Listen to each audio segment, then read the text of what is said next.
ఓం ఓం వరసిద్ధి వినాయకాయ నమ. ఓం మంగళప్రదాతాయ నమ. ఓం పార్వతీ ప్రియ తనూజాయ నమ. ఓం శ్రీరాధాయ నమ.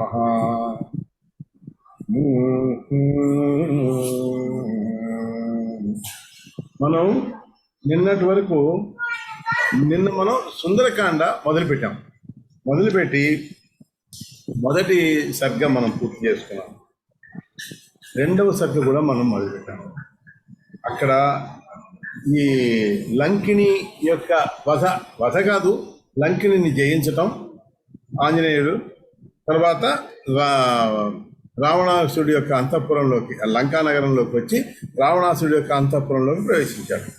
ప్రవేశించిన తర్వాత సీతాన్వేషణ కార్యార్థే ప్రవివేశ నృపాలయం తత్ర సర్వప్రదేశేషు వివేశ్య హనుమాన్ కపిహే. ఈ కపిందుడైనటువంటి హనుమంతుడు ఆ సీతని వెతకడం కోసం ఇప్పుడు అంటే రావణాసురుడి యొక్క కార్యాలయంలోకి లోపలికి వెళ్ళాడు, ప్రవేశించాడు. ప్రవివేశ అక్కడ సర్వ ప్రదేశేషు, అన్ని ప్రదేశాలని అక్కడ అన్ని చూశాడు. నా పశ్య జ్ఞానకీం స్మృత్వా తతో లంకాభిభాషితం జగామ హనుమాన్ శీఘ్రం అశోకవనికాం శుభం. అప్పుడు అతనికి ఆ లంకిని చెప్పినటువంటి మాట గుర్తొచ్చింది. అరే నిజమే కదా, ఆ లంకిని ఇక్కడ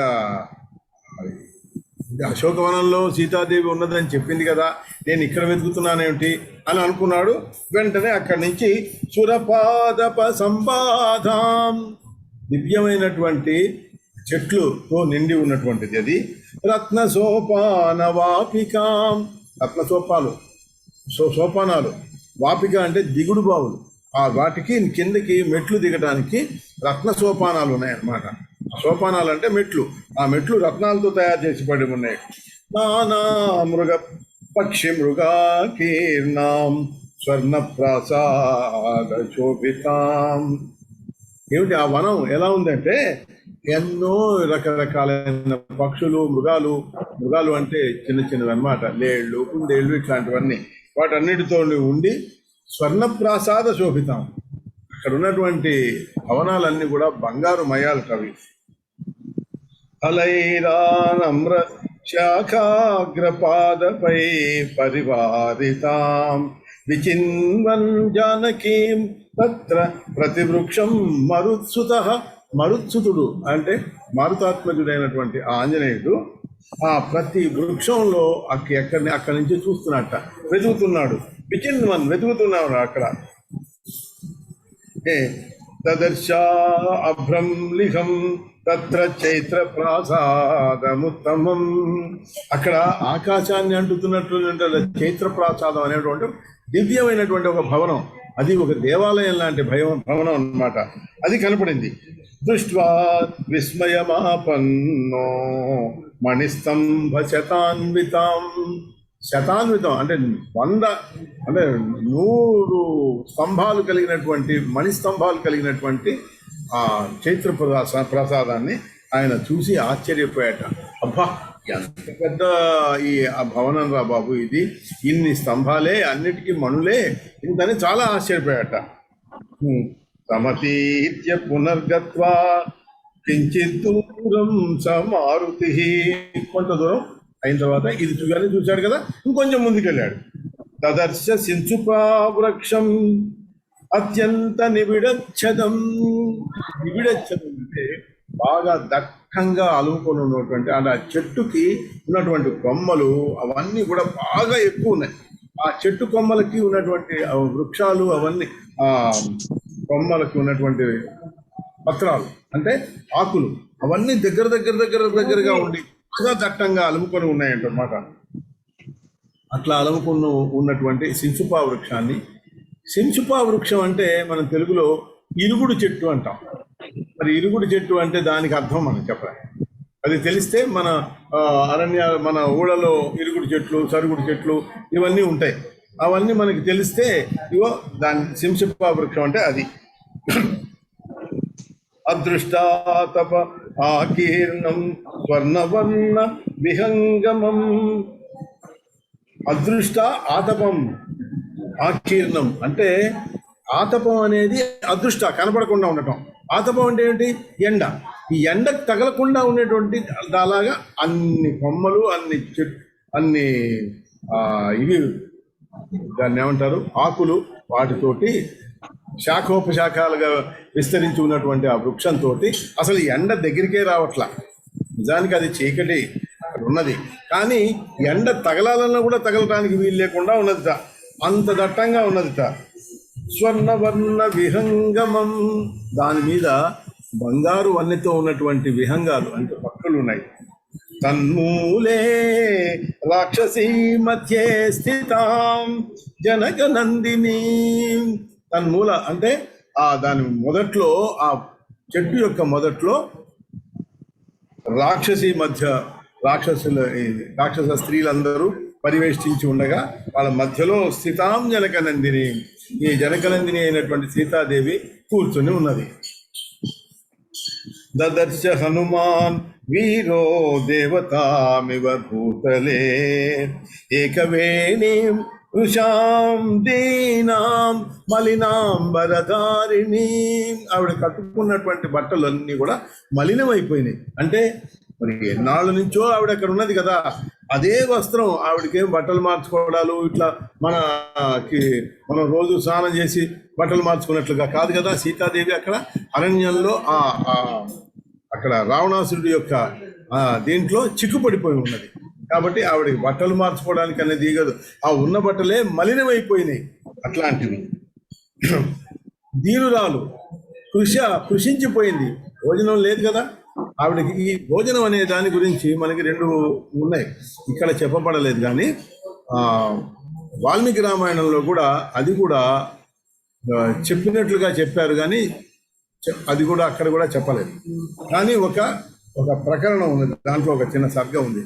దాంట్లో ఈవిడికి అక్కడ ఉన్నటువంటి సీతాదేవి మరి ఏమి తినదు కదా ఆవిడ, కాబట్టి ఇంద్రుడు వచ్చాడు.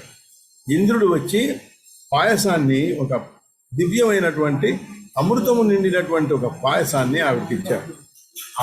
అది తాగమని. అమ్మా, ఇవి నీకు తాగితే ఇంక నీకు ఆకలి దప్పులు ఉండవు, కాబట్టి ఇంక నీకు ఇంకా అన్నపానీయాలతో పని లేదు అని చెప్పేసి ఆయన ఇచ్చాడు. అది ఆవిడ స్వీకరించింది. ఇది వాల్మీకి రామాయణంలో ఒక ప్రక్షిప్తమైనటువంటి ఒక సర్గ. నిజంగా అసలు రామాయణంలో కనపడదు. ఇక్కడ ఆ విషయం ఇక్కడ ప్రస్తావించలేదు కాబట్టి కృషించిపోయినట్లు. మనకి ఇక్కడ ఆధ్యాత్మ రామాయణంలో ఏం చెప్తారంటే, ఇక్కడ సీతాదేవి కాదు, సీతాదేవి యొక్క ఛాయ అంటే ఈవిడ మాయ. ఈ మాయతో మాయా సీత కాబట్టి ఈవిడికి ఆకలి దప్పులు ఎలాగో ఉండవు అని మనం ఊహించుకోవాలి, మనం అనుకోవాలి, అన్వయించుకోవాలి. ఇది ఏకవేణి అంటే ఆవిడ జుట్టంతా జడలుగా ఉండకుండా ఒకే మొత్తం జుట్టంతా ఏకవేణితో ఒకే దానిలాగా ముడి లేకుండా పడి ఉన్నదన్నమాట. అట్లా ఉన్నది. భూమౌ శయానాం శోచంతీం రామ రామేతి భాషిణీం. భూమి మీద పడుకునుంది ఆవిడ. శోచంతీం రామ రామేతి భాషిణీ, రామా రామా అనుకుంటూ శోకిస్తూ ఉన్నది ఆవిడ. ఆ రాముడినే శోచిస్తున్నది ఆవిడ.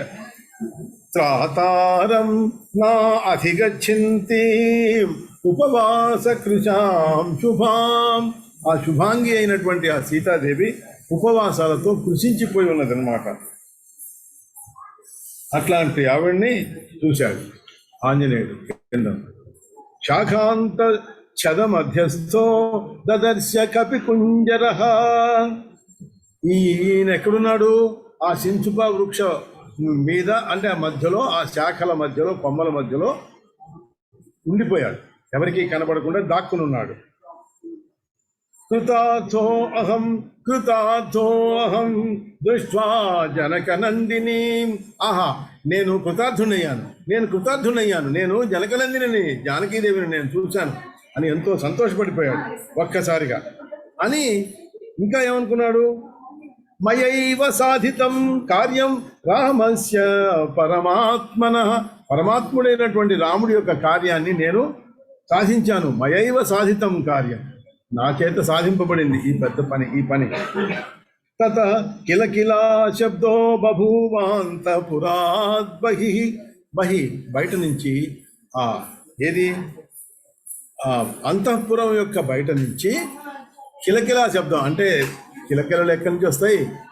ఆడవాళ్ళు నవ్వుతుంటేనో, మాట్లాడుకుంటుంటేనో, లేకపోతే చెట్ల మీద పక్షులు కిలకిలా రావాలు చేస్తుంటేనే వస్తాయి. అలాంటి రావాలు వినపడుతున్నాయి ఆయనకి. కిమేతదితి సంలీనో వృక్షపత్రేషు మారుతి. ఏమైందయ్యా? కిం ఏదితి, ఎందుకు ఇది, ఏమిటిది, ఈ చప్పుళ్ళు ఏంటి, ఎందుకు వస్తున్నాయి అని అక్కడికే ఇంకొంచెం లోపలికి ఒదిగిపోయి మారుతి చూస్తున్నట్ట. ఆయాంతం రావణం తత్ర స్త్రీజనై పరివారితం. రావణాసుడు వస్తున్నాడు, స్త్రీ జనాలందరినీ పరివేషించుకు చేసుకుని ఆ పరివారంతో ఆయన రావడం చూశాడు. మరి కిలకిలా శబ్దం వస్తుంది కదా, స్త్రీ జనాలందరూ వస్తుంటే. దశాస్యం వింశతి భుజం నీలాంజన చయోపమం.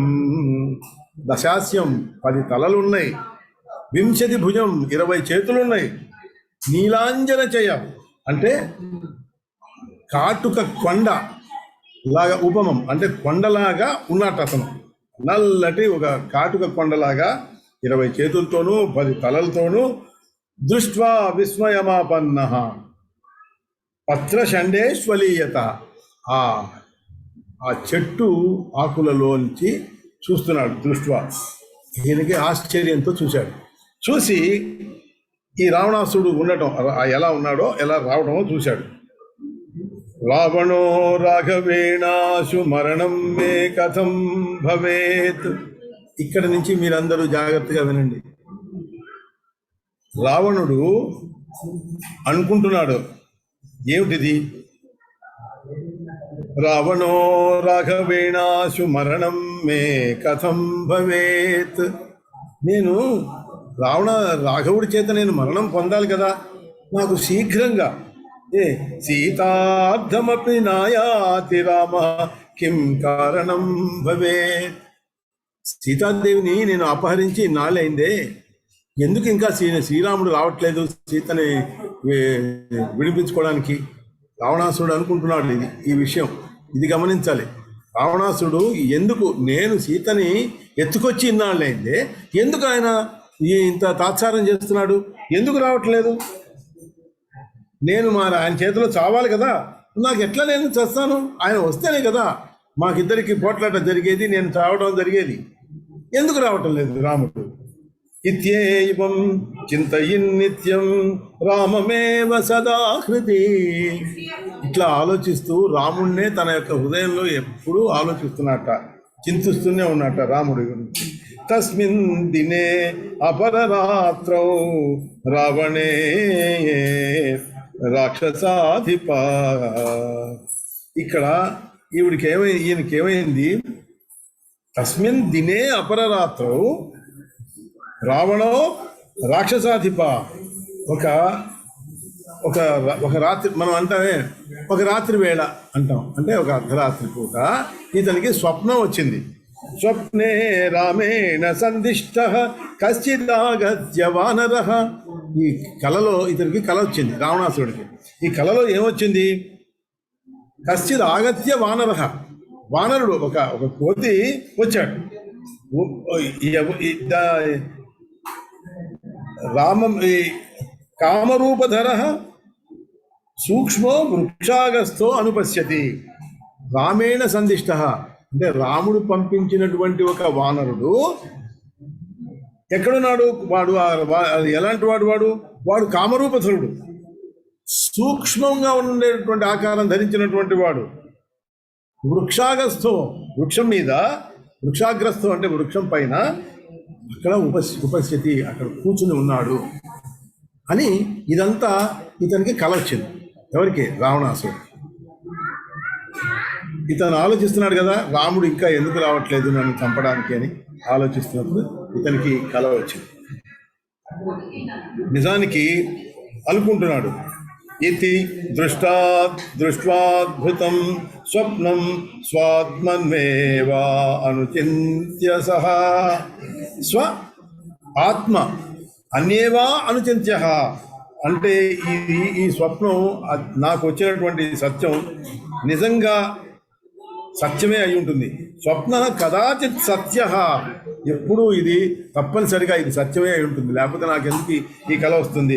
స్యాదేవం తత్ర కరోమ్యహం. కాబట్టి ఇప్పుడు నేను ఏం చేయాలి?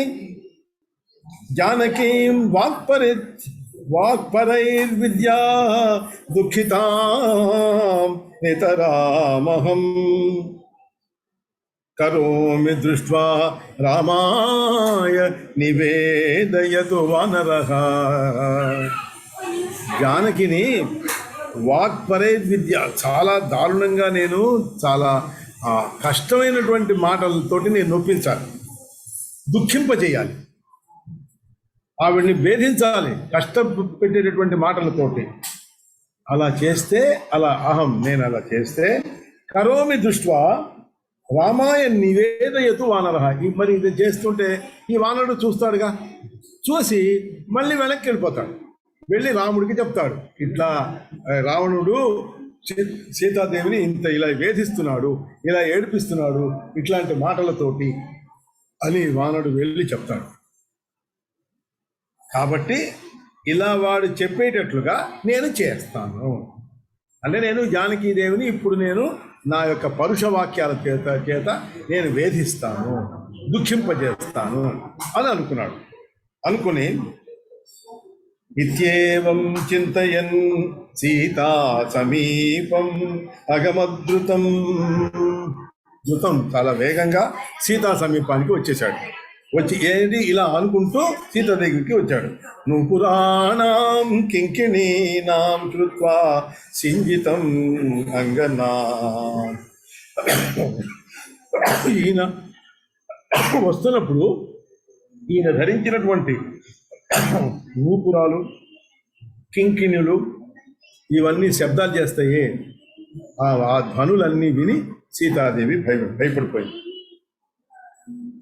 సీతా భీతా లీయమానా స్వాత్మన్మేవ సుమధ్యమా.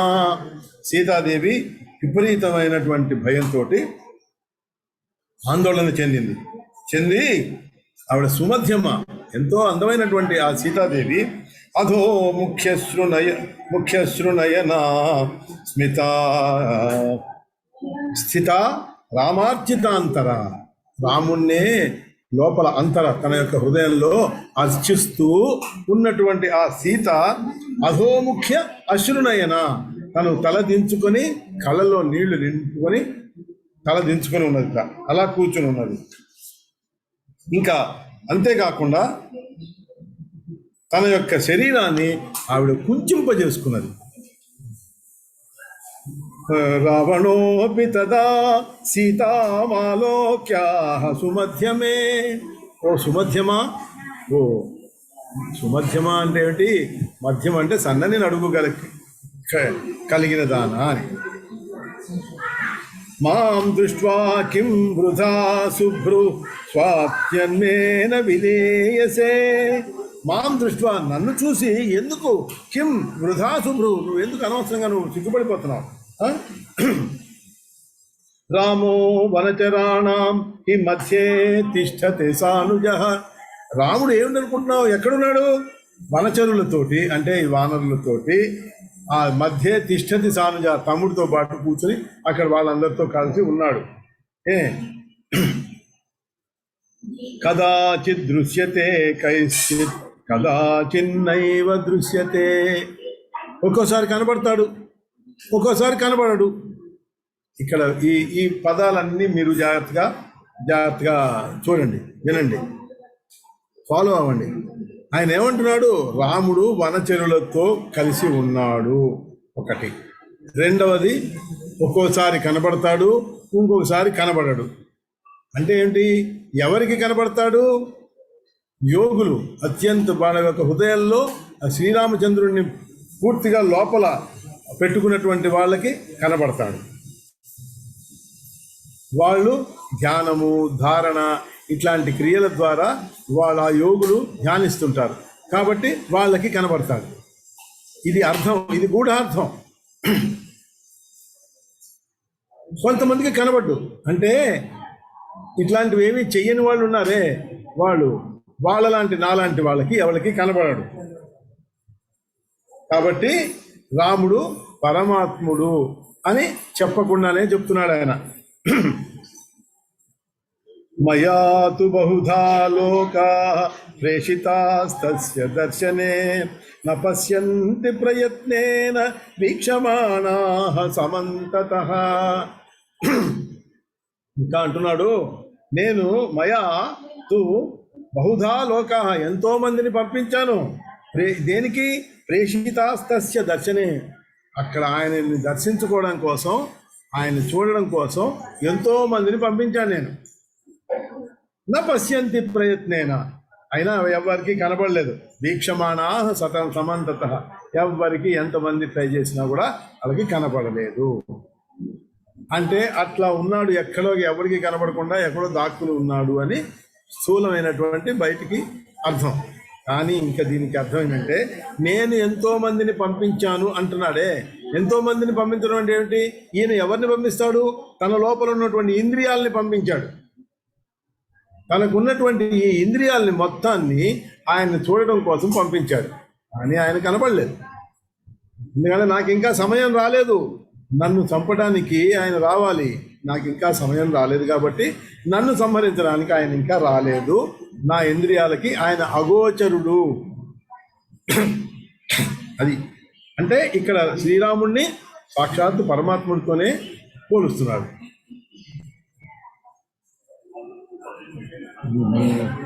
కిం కరిష్యసి రామేణ నిస్పృహేణ సదా త్వయా సదా లింగితోపి సమీపస్థోపి సర్వదా. నువ్వు అందుకు ఎవరికి దర్శనం ఇవ్వలేదు కదా, అసలు నిన్ను పట్టించుకోవట్లేదు ఆయన. నీ యందు సదా అసలు ఏమాత్రం నిర్లిప్తంగా ఉన్నాడు, నిస్పృహుడు. నేను ఉన్నట్లుగానే ఆయన ఆలోచించడం లేదు. ఇక్కడ నువ్వు స్వయా సదా ఆలింగతో, నువ్వు ఎంతో ఆయన్ని సేవించావు, కౌగలించుకుని ఉన్నావు, అయినా సరే ఆయన నిన్ను పట్టించుకున్నాడా? పట్టించుకోలేదు. పట్టించుకుని ఉంటే ఈ పాటికి రాడా ఇక్కడికి నిన్ను రక్షించడానికి అని పైకి అర్థం. కానీ ఇక్కడ అర్థం ఏంటి? నువ్వెవరు? నువ్వు మాయవి. ఈ మాయని ఆయన, నువ్వు ఎంత ఆయన ప్రయత్నించి ఆయన దగ్గరికి వెళదాం అనుకున్నా ఆయన నిన్ను దూరంగానే ఉంచుతున్నాడు. అంటే మాయని తన మీ దగ్గర రానివ్వటం లేదు. అంటే తను ఆయన మాయకి లోబడటం లేదు. పరమాత్ముడు కాబట్టి అలా చేస్తున్నాడు. నిన్ను అంటే ఇక్కడ ఏంటి? సీతాదేవి ఎవరు? యోగమాయ. ఆ మాయని తన వైపుకి, తన నుంచి దూరంగానే ఉంచుతున్నాడు. హృదయేస్య నచ స్నేహస్త్వయి రామస్య జాయతే. తన యొక్క మనసులో నీ యందు అభిమానం పుట్టనే లేదు. అంటే నిన్ను అసలు పట్టించుకోవటం లేదు అని చెప్తున్నాడు. మరి నువ్వు వచ్చేసి ఇన్నాళ్ళైనా నీ గురించి ఆలోచించటం లేదు అంటే ఏంటి? మాయని గురించి ఇక్కడ ఈవిడ మాయ అనుకునే అర్థం తీసుకుంటే అది నీకు రెండు అర్థాలు వచ్చేస్తాయి. ఎందుకంటే ఇక్కడ ఇంకా ఏం చెప్తున్నాడు? గుంజానో అపి నజానాతి కృతఘ్నో నిర్గుణో అథమః. ఆయన్ని తిడుతున్నాడు. ఎట్లా? నువ్వు ఇచ్చినటువంటి సుఖాలన్నీ తీసుకుంటాడా, కానీ నిన్ను పట్టించుకోడా? అట్లాంటి వాడి గురించి నువ్వు బాధపడతావా? ఓ సీత, ఏమంటున్నాడు? నువ్వు అసలు వాడి గురించి నువ్వు ఆలోచిస్తావేంటి? నువ్వు ఎంత అనకువగా ఆయనతో ఉన్నావు, ఇన్నాళ్ళు ఉన్నావు, కానీ ఆయన నీ గురించి ఆయన ఆలోచిస్తున్నాడా? పట్టించుకోవట్లేదు. చూసావా, నువ్వు భుంజానోపి అంటే నువ్వు ఇచ్చినటువంటి సమస్త సౌఖ్యాల్ని ఆయన అనుభవించాడు. అయినా సరే ఆయన కృతజ్ఞుడు, పట్టించుకోవట్లా. నిన్ను చేసిన పవన్నీ మర్చిపోయాడు. నిర్గుణుడు, అస్సలు గుణాలే లేవు. అధముడు అంటే అందరికంటే తక్కువైనటువంటి వాడు అనమాట. ఇదే అయినటువంటి వాడు. త్వం ఆనీత మయా సాధ్వి దుఃఖశోక సమాకుల. ఎందుకు అట్లాంటి వాడిని నేను దుఃఖంతో నువ్వు కుమిలిపోతున్నటువంటి నేను తీసుకొచ్చినా ఏమాత్రం నీ గురించి ఆయన రాకుండా ఉన్నాడు, ఆలోచించకుండా నీకుండా రా. అసలు ఎందుకు వస్తాడు? రాడు. అతనికి సత్వం లేదు. ఇది చూడండి, ఇదో ఇదాన్యామిపి స్నాయాతి భక్తిహీన కథం వ్రజేత్. భక్తి అంటే ఇక్కడ ప్రేమ అన్నమాట. నీ మీద ప్రేమ లేదు. నిస్సత్వో నిర్మమో మాని మూఢ పండిత మానవ అంటే ఇక్కడ అద్భుతమైనటువంటి ఒక పదం ఇచ్చాడు, పండిత మానవాన్. అంటే పండితమ్మాన్యుడు అని ఒక పదం ఉంది. పండితమ్మాన్యుడు అంటే వాడు పండితుడు కాడు అనమాట. శుంఠ, మూర్ఖుడు అని అర్థం దానికి. పండితమ్మన్యుడు అని, మన్యుడు మాన్యుడు ఒకటే. పండితమ్మాన్యుడు అంటే వాడు తనే పండితుడు అని అనుకుంటుంటాడు, ఆ నిజానికి వాడు పండితుడు కాడు. అట్లాంటి వాళ్ళని పండితమ్మన్యుడు అంటారు.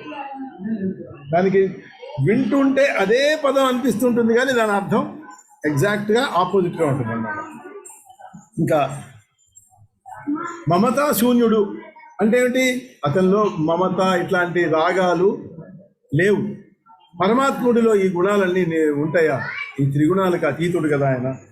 ఈ అభిమాని, తనంత తనే గొప్ప అని అనుకునేవాడు కాదు. అదే మూఢుడు. మూఢత్వం అంటే ఏంటి? ఏమీ తెలియకపోవడం, అంటే అన్నీ తెలిసినా తెలియనట్లు ఉండటము అతను. తర్వాత నరాధముడు. ఇక్కడ ఒక